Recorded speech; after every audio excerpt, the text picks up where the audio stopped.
Cendres, de Maria Dolors Cortada. 1. Amb les tartanes de la tarda arribaren a l'establiment d'aigües d'Ac alguns forasters. La primera l'omplia una sola família.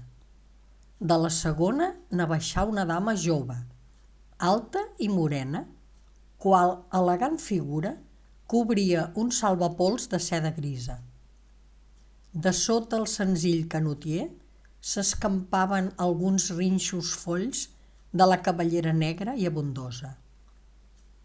Havia saltat lleugerament del carruatge per a donar la mà a un senyor d'aspecte distingit i malaltís i de barba grisenca.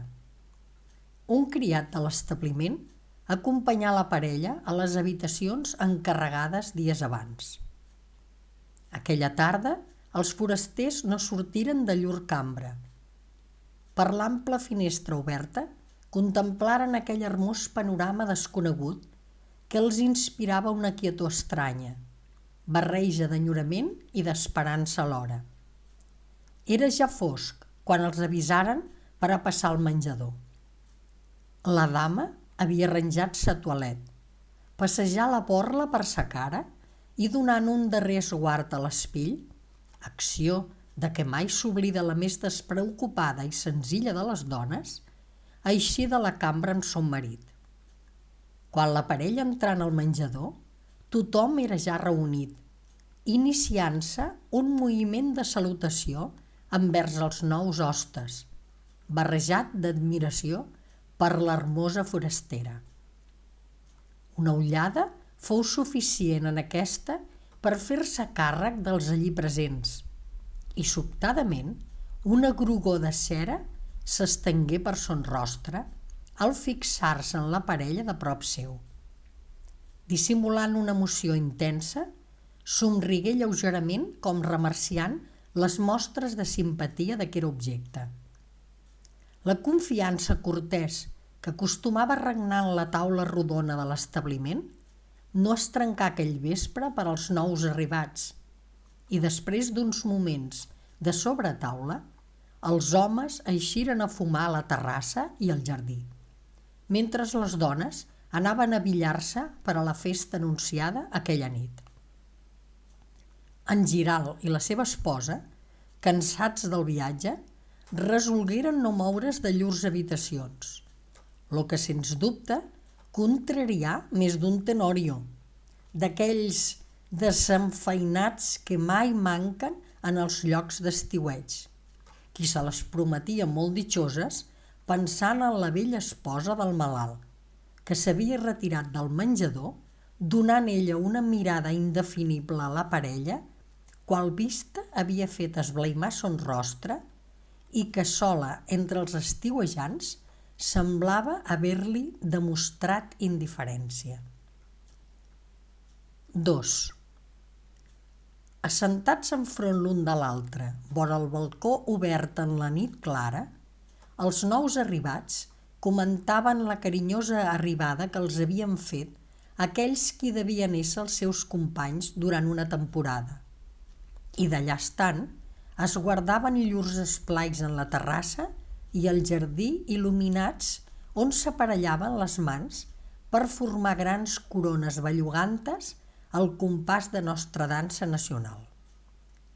Una expressió trista es marcava en el rostre d'Ester, que mirava com d'esma sense veure res, ni tan sols semblava ataleiar-se de l'hermosa lluna que ho inundava tot amb sa platejada llum. «Quina nit més bella!» feu en Giral amb entusiasme. «No li trobes, tu?» Un moviment silenciós i gairebé imperceptible fou la resposta de l'Ester. «No et sembla que en aquest país les nits siguin més esplendents que en el nostre?» Tampoc respongué l'esposa, abstreta en preocupacions greus i desconegudes. I ell, aleshores, començà a estranyar-se del posat de la seva muller. Parlant-li amb delicada tendresa, volgué tornar a prop d'ell aquell esperit errant. «Tu estàs trista, Ester. Sembla que hagis vingut aquí a disgust. Si no t'agradava, per què no dir-ho abans, quan érem a temps encara d'emprendre el viatge?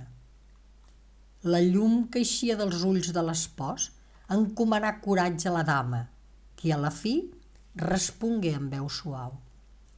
No, no ho creguis, Albert. Res de lo que et plagui pot desagradar-me.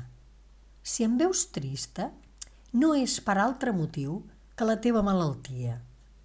Oh, si haguéssim fet aquest viatge gosant de salut, jo no em neguitejaria.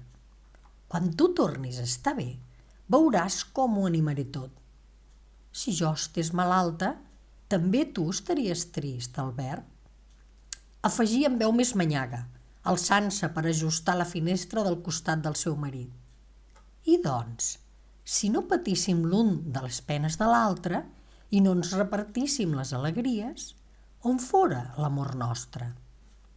I tot parlant així, la dama, amb ses blanques mans amoixava els cabells grisos de l'espòs, qui s'havia acostat en ella, mirant-se-la embadalit, com regraciant-li bé que rebia d'aquelles paraules. L'Ester sentí les mans de l'espòs agafar-li el cap bru i omplir-lo de petons. A baix la dansa continuava i a dalt la lluna il·luminava el quadre amb somrienta claror. I l'Ester, pensant aquells homes bondadors del qui era ella l'única felicitat, l'únic raig de sol vessat en la penombra de sa vida. No era, certament, en Giral, l'home de caràcter alegre i expansiu dels seus somnis primers, més ella sabria estimar-lo bé i comunicar-li vida i jovenesa en aquell malalt que tant la necessitava. I animosa davant d'un deber que li anava semblant menys amarg cada dia, volgué encomanar-li aquelles dolces esperances que ara ella sentia entrar en sa vida. Ell era bo, honrat, intel·ligent i amorós, ple de fe en ella, i l'Ester volia sugestionar-se en ella mateixa també aqueixa fe d'ell. Ella volia ésser bona, ben bona, sempre per ell. No volia més que bufades caldes de tendresa per escampar les cendres que en son cor el primer desengany havia deixades, i sota les que cregué trobar encara caliu, aquell dia, al retrobar-se enfront de l'home en qui ell havia cregut, que havia esfollat ses il·lusions primeres. I al contacte dels llavis de l'espòs se sentí també ella sincerament amorosa, d'un amor fet d'una mena de compassió i de confiança envers ell, de temença i de fe envers ella. Una alegria dolçament serena s'espargia per aquella cambra desconeguda, a on la claror de la lluna entrava amb misteriós encís. «Que n'ets d'hermosa!», feia la veu d'amor. «Amb aquesta penombra voldria contemplar-te sempre. Ara et sento ben meva, Ester. Sí, veuràs, d'aquí pocs dies estaré bé i prendrem part en les festes i excursions que s'organitzin. Jo no en tindré pas gelosia de que et diverteixis. Al contrari, em sentiré orgullós de que siguis sempre la més bella i la més admirada». Ell anava parlant i aquella música li entrava en ella fins a l'ànima, aconhortadora.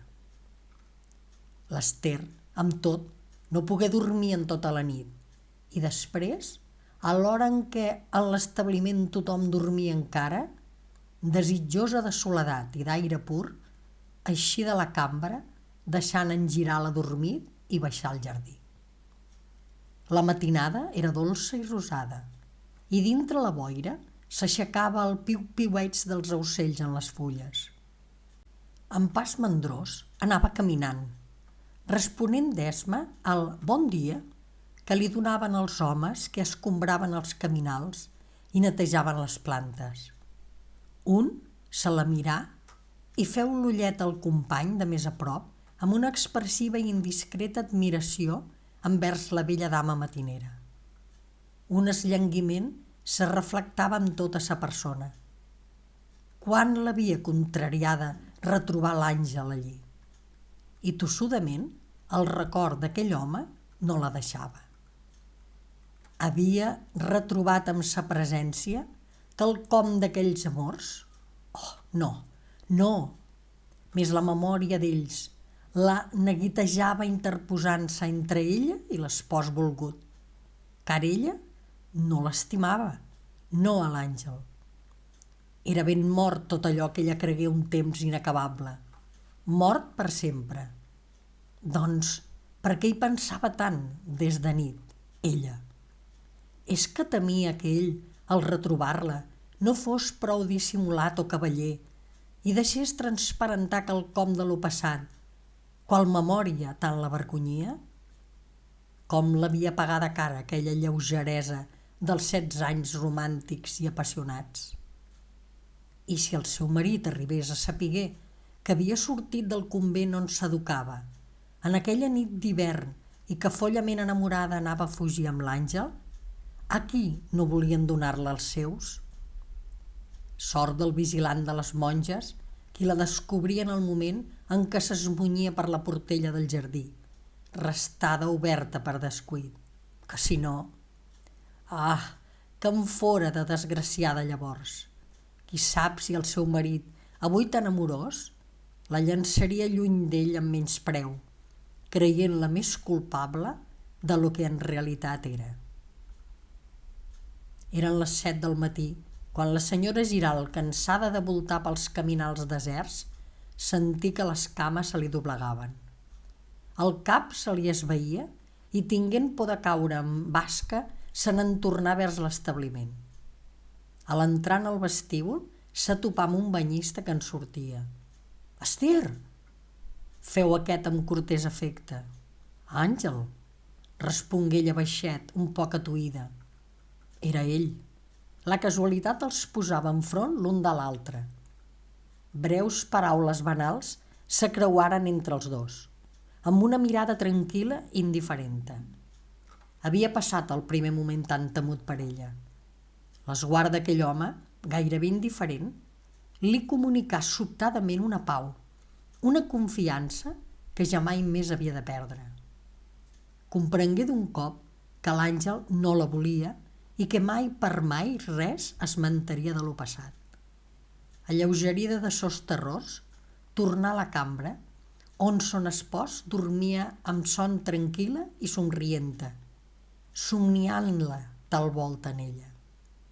A baix, en el jardí, l'Àngel havia restat parat al peu de l'escalinata, mirant distretament com s'allunyava aquella dona d'esplendent bellesa, i somrigué al cap d'un cop, el record d'aquella follia dels seus 20 anys que l'haguera allunyat per sempre de la gentil i adorada esposa d'ara i que tan diferentment haguera influït en sa vida a no intervenir-hi a temps lo guardià de les monges del Sagrat Cort. 3. Al temps que avançava l'estiu, l'alegria creixia entre els hostes de l'establiment. Cada dia s'organitzaven excursions i festes cada nit. Moltes cares esgrogueïdes i tristes anaven tornant-se sanes i rialleres. Pocs eren els que recordaven el motiu que els havia portat en aquell lloc i sols pensaven en divertir-se i viure, mentre vingués la indispensable separació. Una plàcida alegria s'ensenyorava del rostre de l'Ester i es comunicava el de sa nova companya, la bonica Neus, la suau casadeta d'ulls blaus i mirada trista, la planta d'hivernacle, com l'anomenava el jovenet del balneari. Aquelles dues dones havien acabat per estar juntes a tota hora. Amb l'amistat confiada de la muller de l'Àngel, l'Ester havia sentit envolar-se el darrer grapat de cendres del seu cor i, ben joiosa, cada dia més amant del seu espòs, s'anà convencent de que ja no en restava ni una espurna d'allò que ella cregué sentir reviure el primer dia de sa arribada al balneari. En Giralt, que la malaltia havia prematurament envellit, se rejuvenia amb el retorn a la salut, enamorat com mai.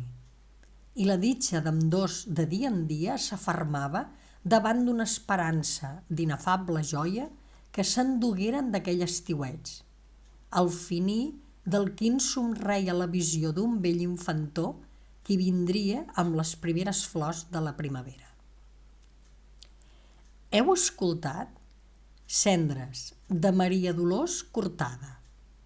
Piera, abril de 1907.